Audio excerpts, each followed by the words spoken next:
There are new questions about who should investigate deaths and derailments on Canada's railways. Some of those questions coming from the widow of a CP rail worker.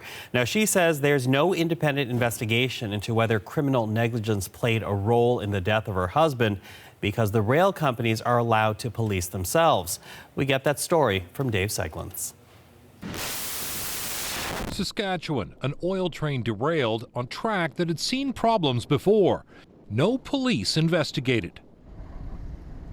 2 months later, a second derailment nearby on the same line. Again, no police investigation.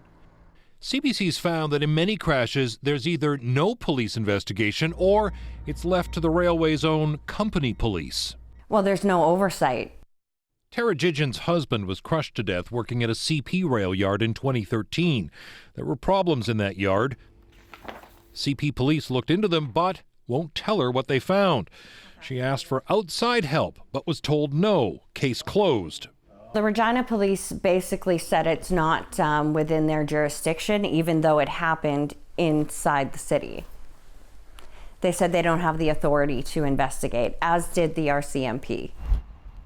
So she's hired a lawyer to launch a constitutional challenge. The private rail police should be disbanded. So, for example, this one. Tavengwa Ranyoa says because railways have their own police forces, outside police don't get involved. We cannot have a situation in Canada where corporations can own the police who will investigate them and tell nothing to the victims of the people who died on their premises. And we're saying it's unconstitutional. CP and CN and no railway company should be allowed to investigate themselves. Tara Gigin and her lawyer have now written to the Prime Minister and the Transport Minister demanding changes. Mr. Garneau and the federal Liberal government need to decide whose side they are on.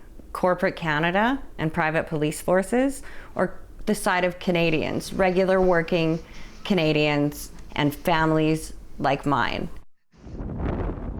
The Transport Minister declined our request for an interview. CP police say their investigations are independent and fully comply with Canada's railway law. Dave Seglin, CBC News, Toronto.